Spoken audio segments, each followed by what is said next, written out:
The US has controversially flown 2 batches of deportees to Africa. Most of them are not Africans. The first batch landed in South Sudan in early July. This week, another batch was offloaded in Eswatini. The Africa-bound deportees are convicted criminals whose countries have refused to take them back. Yet, in the backdrop of widespread domestic outrage, the US Supreme Court has authorized Trump's populist election policy, mass deportation of immigrants. This week on the program, we ask, why are African countries accepting deported convicts of foreign extractions? I'm Beatrice Marshall. Welcome to Talk Africa.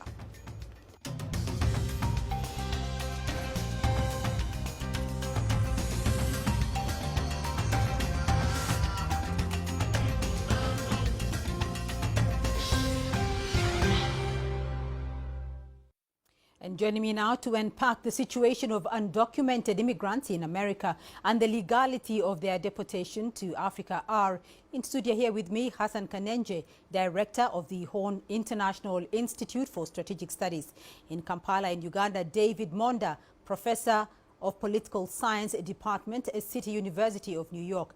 And from Johannesburg via Zoom, Kandala Lupwana, international law expert. A very warm welcome to you all, gentlemen, and thank you for joining us in this discussion.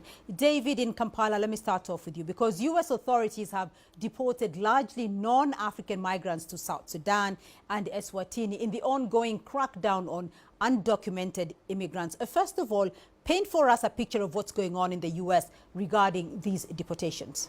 The situation in the U.S. right now is very much anti-immigrant. I think Donald Trump, on his campaign platform, declared a very robust initiative to remove the over 12 million undocumented immigrants in the United States. So it started with ICE, the immigration department, going very aggressively to deport those who are in removal proceedings. They've been taking undocumented immigrants out of their court hearings. Once they are done with them, people are being taken out of schools, hospitals, even in some situations.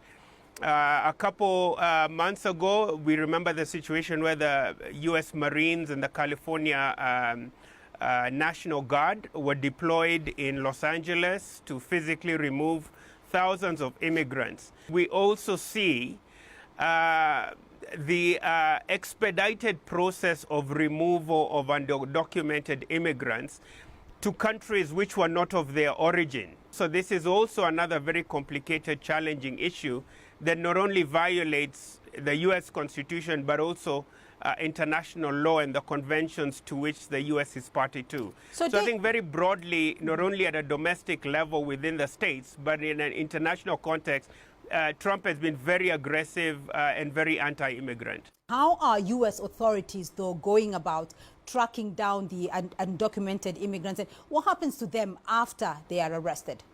Several things can happen.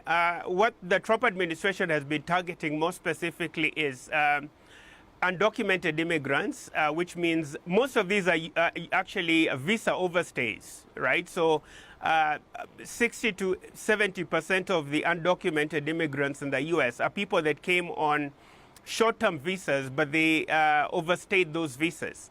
So to answer your question, how the Trump administration has been approaching this is to go after those undocumented immigrants that have felony cases, you know, so they have cases pending in court, they committed felonies, those are the #1 targets.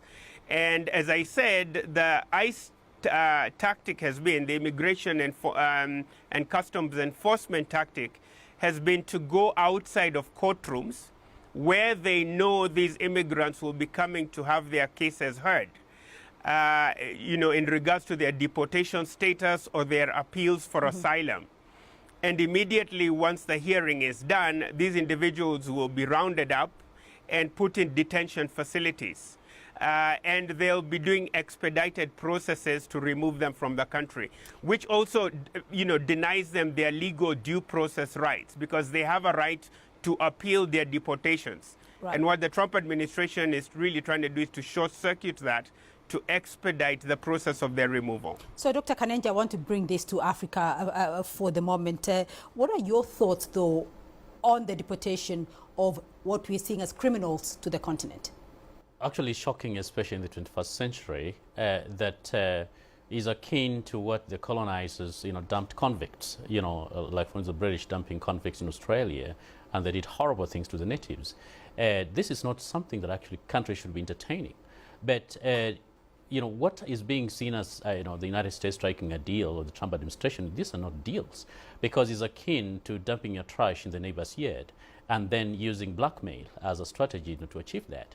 And so it is an unprecedented action that sets extremely bad precedents, not just because it goes against international law, but it goes against all the practices as we know them in terms of justice and human rights in the 21st century.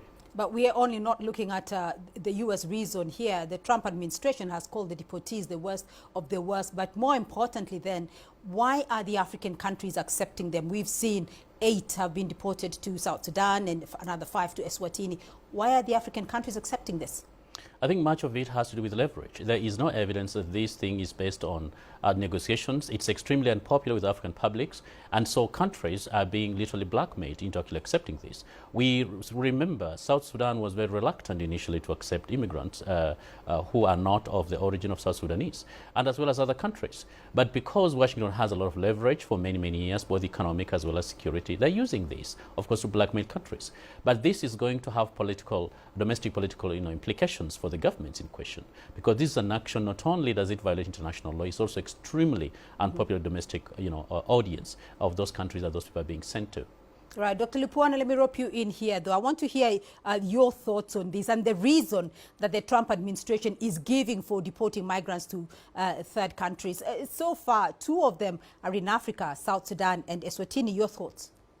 Let's start by, taking back to the question of the status of those who are being deported.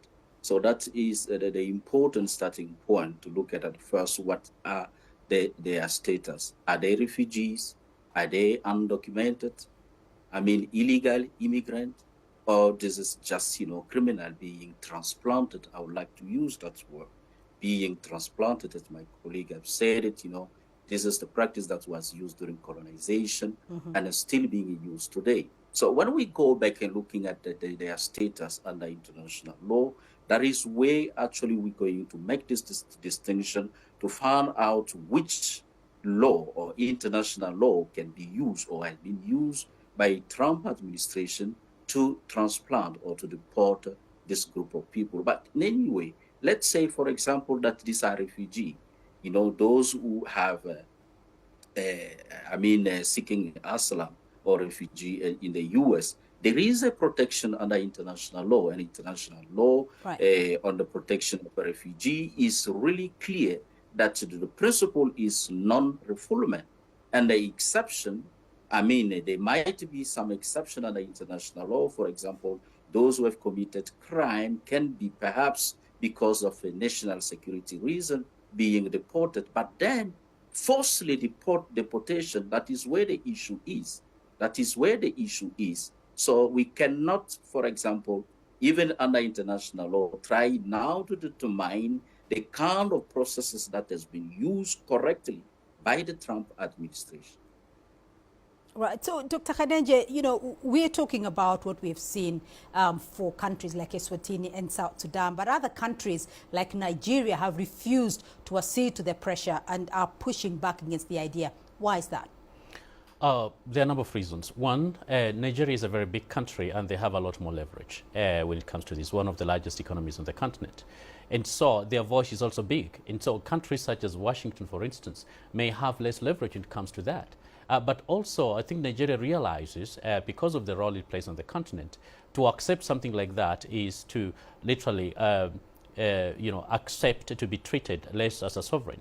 Because remember, these are something that needs to be negotiated between sovereign powers. And to the extent that this is happening, considering Nigeria itself has millions, probably, of Nigerians in the United States, of course, it becomes dangerous, because what's going to happen tomorrow if, for instance, Washington uses the same leverage they used against South Sudan about revoking Nigerian visas, as a leverage, then it's going to be extremely dangerous. And I think Abuja has recognized that they need to be able to raise their voice as a sovereign country, that is not something that should be practiced in the 21st century.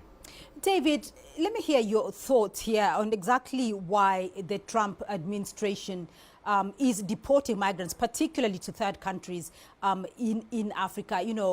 What is the reason being given not only to other third countries across the world, but particularly the ones to African countries? The fact that a lot of African countries have asymmetrical relationships with the U.S. So by that I mean, if you take the case of Eswatini and South Sudan, these are some of the poorest countries, not only on the continent but in the world. So when a superpower, hegemonic power like the U.S. is negotiating or demanding, making these demands in the case of Trump, that these refugees should be taken, countries like South Sudan really have very little leverage, and many times, as we have seen, they will tend to cave in. But I must also add that there is a very underlying and sublime racial component to these deportations. If you'll realize, a lot of these migrants are from the global south, from either black or brown countries. Here we're thinking countries like Mexico, Honduras, Nicaragua, El Salvador, Haiti, and they're also being deported to other global south countries, in this case, Sudan and Eswatini. So there's a really subtle racial component in terms of these deportations. We don't see undocumented migrants, and they are there, obviously at significantly less levels, from the UK in the US, from France, from Germany, and they are not being deported to Sudan or Eswatini. So I have to add, there is also a very subtle and cynical element to this, particularly when we think about how Trump campaigned on this immigration question. There was a fear within conservative ranks, within the Republican Party, that a lot of the immigration to the U.S., particularly since the 60s to the 90s, has been very much from the developing world, and the racial demographics of the U.S. is changing.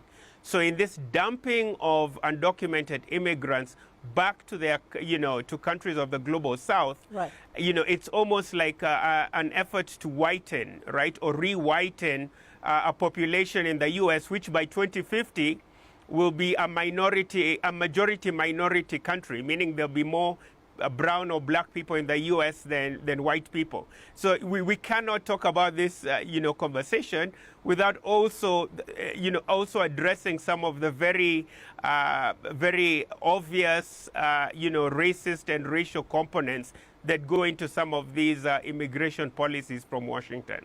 So, Dr. Lupuana, let's talk a little bit about the law here. What exactly does international law say about deportation of migrants to third countries? International law is clear. The rule is non-refoulement, non-deportation. That is the rule. But then there are exceptions. When we look at, for example, at the UN Convention relating to the status of refugee, the 1951 Convention, and this is not the only instrument under international law. There are many other binding instruments, which the U.S. have ratified. We look at it, for example, the CAT Convention. So all these international law conventions are clear. So the principle is that a person who have been in a country, seeking refuge to a specific country, need the protection of that country. It is only under exceptional circumstances that such a person can be perhaps deported to another country. And this, among others, is for the issue that I've mentioned, for example, national security. But that is also after having taken into consideration all due processes, including court, trial, and even also giving the opportunity to the person to appeal.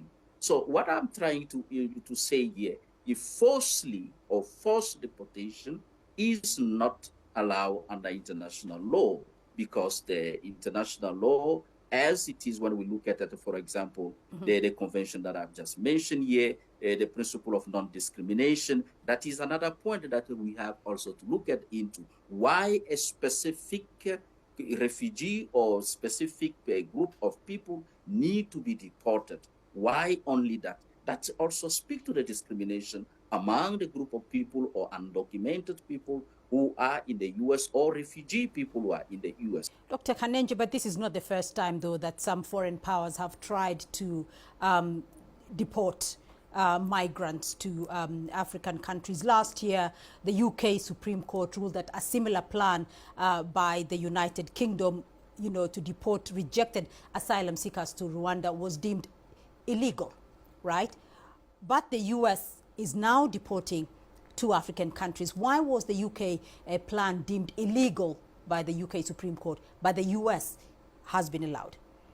Yeah, because there is something called American exceptionalism, and they do not think those kind of standards apply to them. Number two, it's important to understand that the Supreme Court today is actually controlled 6-3 by conservative Republicans who are hook and sinker with the Trump policy, especially on immigration. So that's unlikely to happen when it comes to the U.S. Supreme Court. But fundamentally, the British system, considering also they have to accede to the European law, of course they understand the repercussions of that. But also the demographics of the UK in terms of governance, is different from the United States, which is majority either white Americans, and especially the Republican Party. Democrats are the ones who tend to have more minorities. And so that is not exactly the same when it comes to the UK. And so the history of the UK itself is different. Not to mention the UK has a lot of links with its former colonial powers or other colonial territories. And so to the extent that that failed there also communicates to the kind of engagement that the British public have, as well as the UK responsibilities to the rest of the world. This kind of restraint is not experienced in Washington, and especially when you have a Republican Party under Trump in power, who believes in unilateralism and literally gets away with murder every day. Now, this is something of an anomaly. Unfortunately, it is something that is merging to actually become a norm, and not just in the United States, but increasingly in some other countries that are becoming more ultranationalist, and something that needs to be checked if we want to avoid going down a very dangerous path. All right, gentlemen, on that note, let's take a short break. When we return, we'll try to make sense of why Africa is accepting U.S. deportees with criminal backgrounds and what this means for the continent. Stay with us.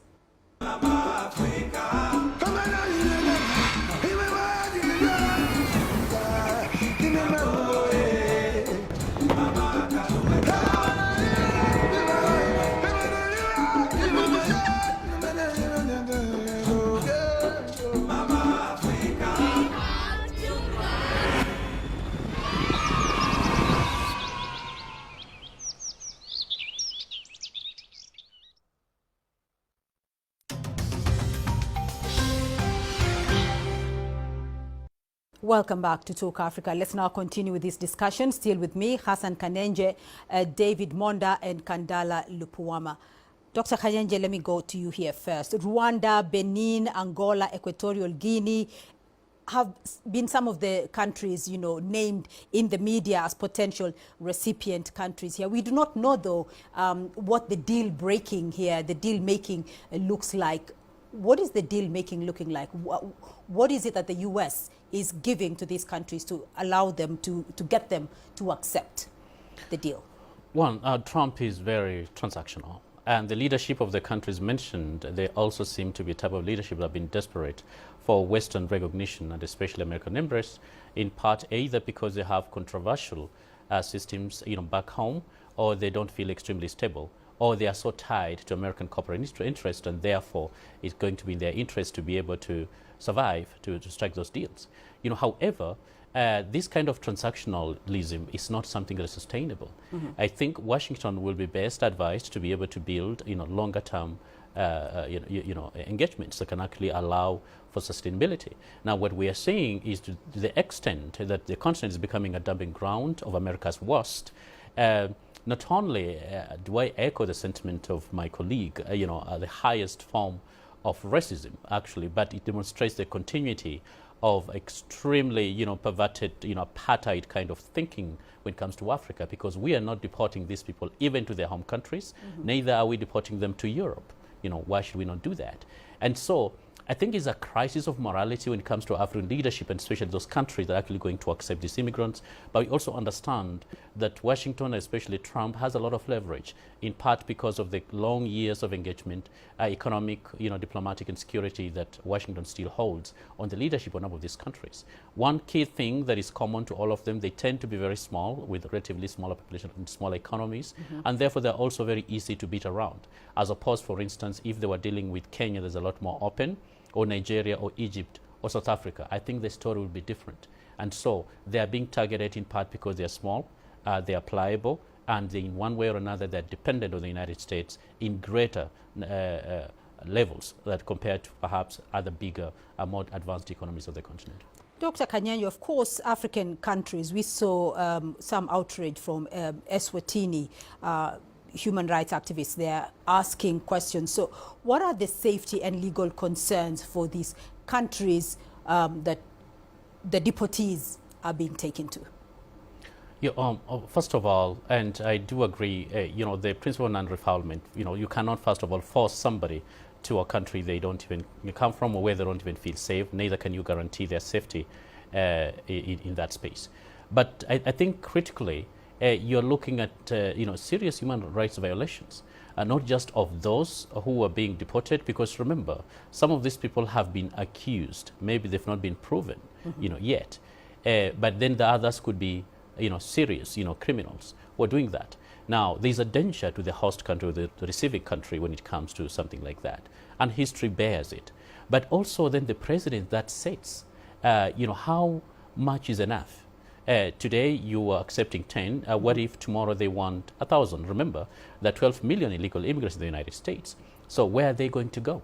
Are they all going to be dumped in your country? What will be the socio-political repercussions within your space? Considering that a lot of these countries do not have enough resources or capacity to actually take care of these people, perhaps beyond a few months or a few years. Reason because they have so many other problems and so many other needs to attend to. And so, so the civil society members who are raising this, I think they have legitimate concerns about that. But, this is something that should not happen to start with. And I think it's a message to African countries that they need to diversify their interests to ensure that they're not subject and extremely vulnerable to one big, bully, such as, for instance, the Trump administration was trying to do. So many are going to be looking at whether Africa is going to be speaking on one voice in this issue. And David, the issue of the migrants came up in Trump's recent meeting with 5 African leaders in Washington, D.C. Is this something African countries should engage in bilaterally, or should the African Union have a say? I think if it's a position from African decision makers, I think they should engage Trump as a unit. Through the African Union. A lot of international law and international humanitarian law and refugee law has been domesticated within African constitutions through the AU Charter and through a range of international conventions on refugees and on immigrants' rights. So I think using multilateral frameworks and using the offices of the AU, I think, would be the way to go.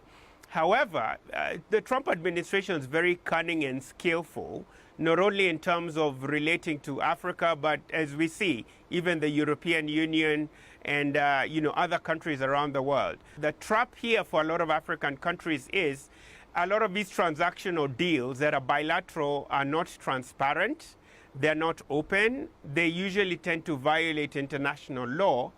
And more importantly, transactional deals tend to infer material gain for both parties involved. But when we talk about immigrants and refugees and migrants, we can never forget the story of the individuals that are involved. These are human beings. These are individual stories of women, children, and men who are in really, really horrible conditions. And we've not even talked about the stateless people, right? The people who have no national passport or identity. And when these transactional deals are being done, we sometimes tend to forget, the human story behind it. So for issues of transparency, for issues of human rights, I think for issues of human dignity, African countries should really go through the AU and engage with the US through the African Union rather than bilaterally as individual states. Right. So, gentlemen, I want to get your closing remarks. And let me start off with you, Dr. Lupuama. Are African countries surrendering their sovereignty by accepting these deportation deals? And what do you see as the option here? It's time again that African Union take the lead instead of allowing individual countries to deal with Trump. So if African Union can take the lead and have a common position to protect their, country's sovereignty, this is what actually our forefathers died for. With the independence around 1960, somewhere there, the first issue or the first objective of the African Union at the time, the Organization of African Unity, was to be independent, to protect the sovereignty of African countries. So now it's time that, African Union take the lead to protect, African, because what are we going to see? The threat to a specific country will be a threat to other African countries. So if, for example, criminal, let me put it that way, have been deported to a specific African country, that become a threat not only to that specific country, but to the entire Africa. So we have to, deal with it at the African Union level. Right. David, your thoughts? I'd like to end on an optimistic note. In East Africa, we say mtafutaji hachoki, which is in Swahili says that he that seeks does not tire. And I think in this context, African states and the African Union really need to reemphasize international law and international principles and multilateral frameworks of global cooperation on migration. Because as time has gone on, international borders have tended to become less and less important, and countries tend to have to cooperate with each other as the world has become more of a global village. So mtafutaji hachoki, we need to renew this effort for those that are seeking change to continually work to re-emphasize multilateral frameworks rather than this unilateralist, hegemonic, dictatorial Trumpism, which seems to be the new mantra in terms of the new international order. Dr. Kanyenje, your final word. I think acquiescing to Trump's very predatory foreign policy comes to Africa is tantamount for us going back to being slaves again. And if we are going to live the dream of African solutions to African problems, then I think we need to increase agency within regional as well as continental organizations to ensure that this kind of overreach actually does not continue. Because if left unchecked, there is a lot more bad things that are going to happen. And I think it's time that the continent woke up, because it's not happening to other parts of the world, but it's become so easy because we are a path of least resistance for Donald Trump. Gentlemen, thank you all very much for your insights. But that's all we have time for on this edition of Talk Africa. A big thank you to our guests, Hassan Kanyenje, Director at the Horn International Institute for Strategic Studies, David Monda, Professor, Political Science Department, City University of New York, and Kandala Lupuana, International Law Expert. Remember, you can be a part of this conversation through our social media platforms on Facebook and X, and you can watch this and other editions of Talk Africa on our YouTube playlist. Do join us again next week for more Talk Africa. From me, Beatrice Marshall, and the team here in Nairobi, until next time, goodbye.